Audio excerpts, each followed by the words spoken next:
L'entrepreneur de l'année, parce que c'est évident, parce que c'est là que ça se passe, parce que c'est bien sûr là que sont les emplois, parce que bien sûr c'est là qu'est la croissance, parce que c'est là qu'est l'investissement, c'est là qu'est le moteur. Sans ces entrepreneurs et celui qu'on va découvrir ce soir, on ne pourra pas changer le modèle de la France. On ne pourra pas passer d'un pays du Sud, qui est un pays fait de déficit et de crédit et de dette, à un pays du Nord, qui est un pays qui est fait d'excédent, qui est fait d'exportation. Donc l'entrepreneur de l'année, il est là pour nous dire que c'est encore possible. Il est là en tout cas pour nous confirmer que l'avenir de l'entreprise n'est pas dans la subvention publique. On a besoin de lui, on va découvrir qui c'est, mais d'ores et déjà bravo.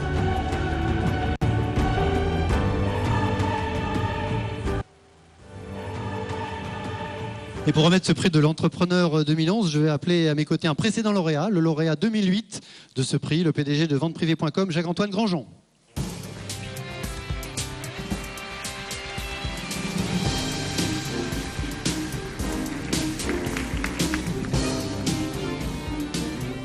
Bonsoir Guillaume. Bonsoir Jacques-Antoine Grandjean. Bonsoir à tous. Je le disais, vous étiez sur cette même scène en 2008, lauréat de ce prix de l'entrepreneur de l'année.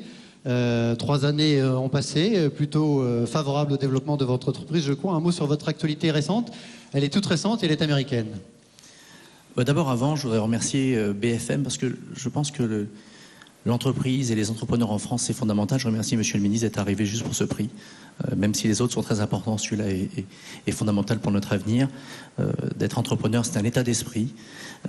C'est, comme disait Antoine Riboud, de l'instinct, de l'imagination, du courage. Aujourd'hui, il y a un prix qui a été décerné à une jeune femme qui s'appelle Fadima Conté, un prix de l'entrepreneuse. Elle a levé 5 000 € auprès d'une banque, peut-être la BNP. Elle a acheté un camion, elle est devenue camionneuse, elle a gagné un prix ce matin. Et on parle beaucoup, des entrepreneurs qui réussissent et du micro-entreprise. Je pense que BFM fait un travail fantastique, et c'est pas parce que c'est ce soir BFM, avec une grande bienveillance sur les entrepreneurs. Il faut parler pas seulement des entrepreneurs qui sont riches et célèbres, et pas seulement des entrepreneurs qui démarrent. Il faut parler de tous les entrepreneurs qui ont des aventures tous les jours, qui font la France de demain. Voilà ce que je voulais d'abord dire. Bon, C'est ce qu'on fait sur les antennes de BFM. Merci. Sur mon aventure... Rapidement un mot, oui. Un mot sur l'aventure américaine. L'actualité récente, oui. On a ouvert le site aux États-Unis. C'est vrai qu'American Express est venu chercher vente privée. Et j'ai rencontré Ken Cheno. On a mis 18 mois à négocier un accord tous les deux pour monter une joint venture à 50-50 aux États-Unis. Et on a ouvert le site. On a embauché en juillet dernier, après avoir signé les accords en avril, on a embauché un CEO en juillet. On a débauché de chez Google. C'est très dur de débaucher de chez Google. Ils sont très très bien payés. Ils ont les options. Ils ont tout ce qu'il faut. Grâce à Amex, il est venu nous rejoindre, un jeune garçon de 31 ans. En quelques mois, on a réussi à monter le site aux États-Unis. Il a ouvert la semaine dernière. J'y vais demain faire le premier board suite à l'ouverture. C'est une vraie aventure. C'est la première fois qu'un site de e-commerce français traverse l'Atlantique. Maintenant, c'est un camp de base. Il va falloir grimper la montagne. On vous souhaite de bonne chance avec cette nouvelle aventure américaine pour vente privée. Jacques-Antoine Grandjean, nous allons maintenant voir qui est le lauréat de ce prix pour l'année 2011 qui vous a succédé, voilà, 3 ans plus tard. Et vous allez voir, c'est dans un secteur d'activité très différent du vôtre. On voit ça en images et en musique.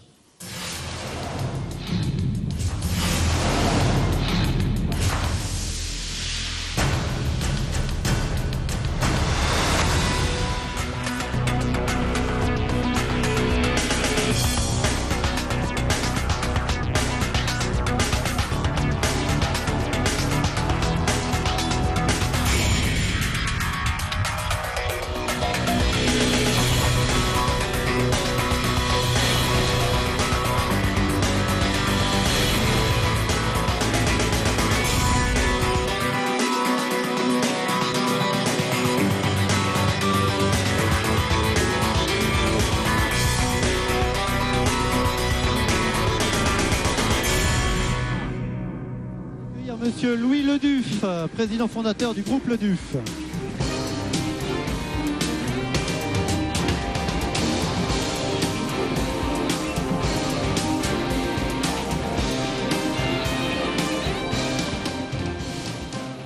Bonsoir Leduf. Bonsoir.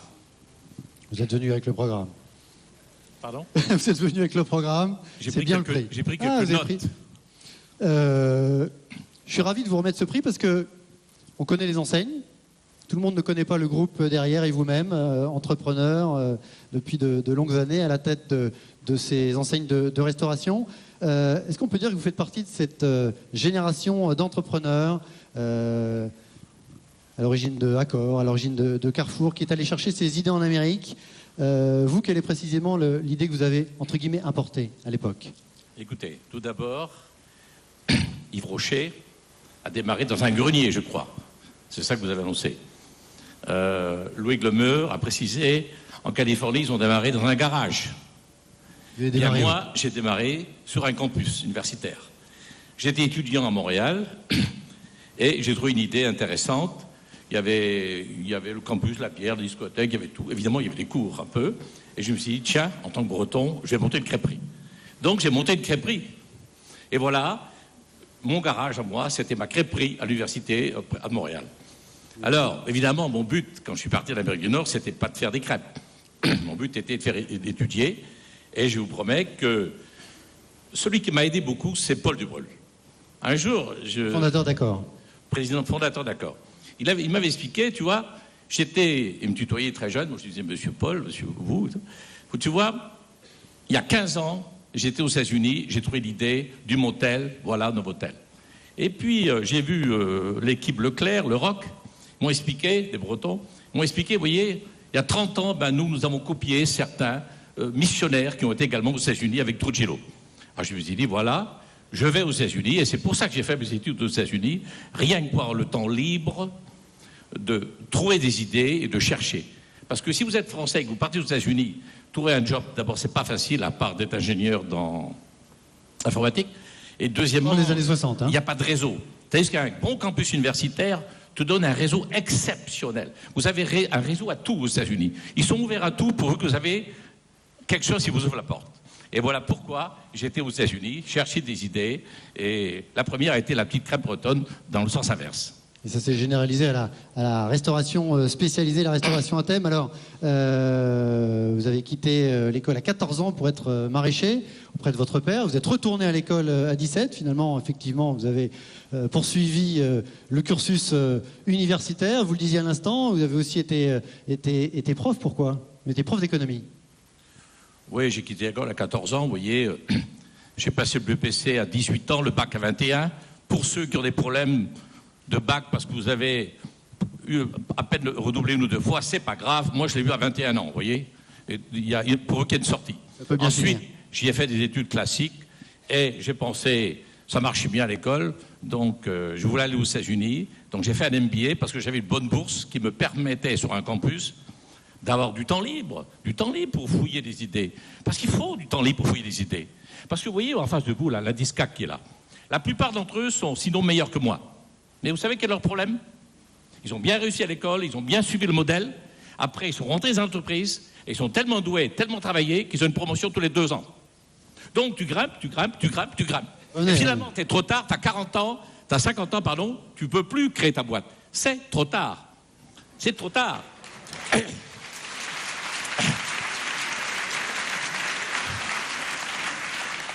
Non, messieurs, c'est jamais trop tard.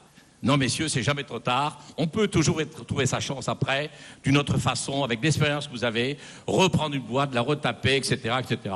Bien sûr que c'est jamais trop tard. Alors, vous voyez, la position n'était pas bon dans ce cas-là.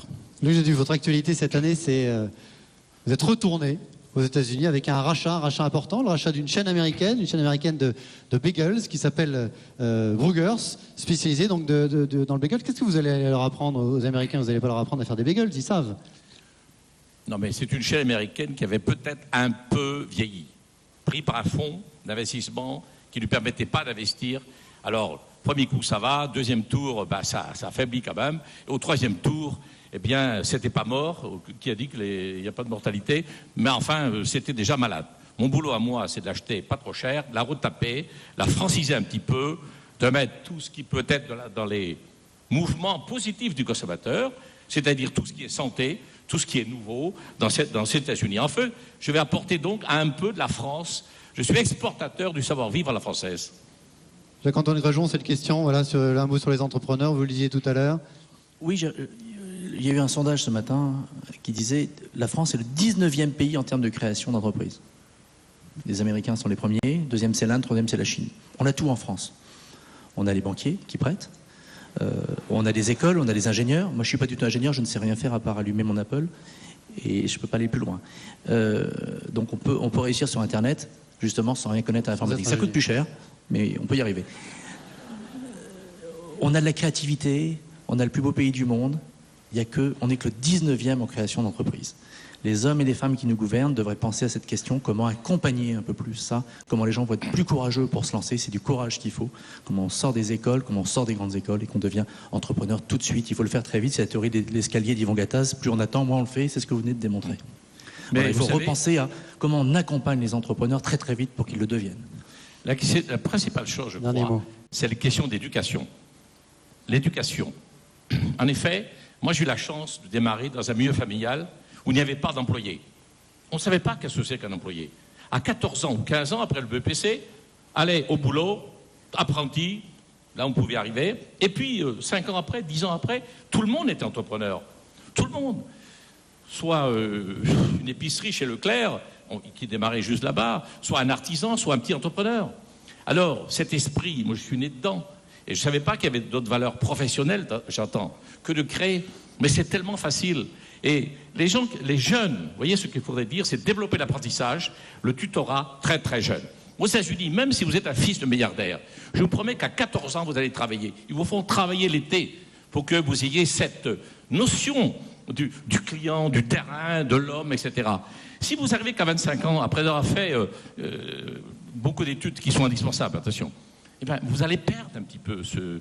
Vous voyez, c'est comme un Esquimau sur la neige. Il n'a pas fait Chamonix, t'en fais pas. Tu as besoin de t'écouter pour expliquer que c'est de la neige. Donc, moi, je suis né dans ces milieux et je ne savais pas qu'il y avait d'autres valeurs. Mais ma famille, si vous voulez. Alors, évidemment, je ne suis pas milliardaire. Ils ont 15 employés et j'ai gardé le même esprit. Et moi, j'en ai 15 000. Eux, ils étaient 15 à Brest et moi, je suis 15 000 dans le monde. Mais c'est le même esprit. Voilà, c'est le même esprit. C'est une belle réussite. On va vous remettre votre prix. Jacques-Antoine Rojon va vous remettre le trophée. Voilà, entrepreneur de l'année 2011. Entrepreneur de l'année 2011, voilà. Louis Leduf, groupe Leduf, merci. Sous vos applaudissements, merci. Merci, messieurs. Dans quelques instants, nous allons connaître l'intégralité du palmarès. Tout de suite, lors de notre prix spécial, un prix hors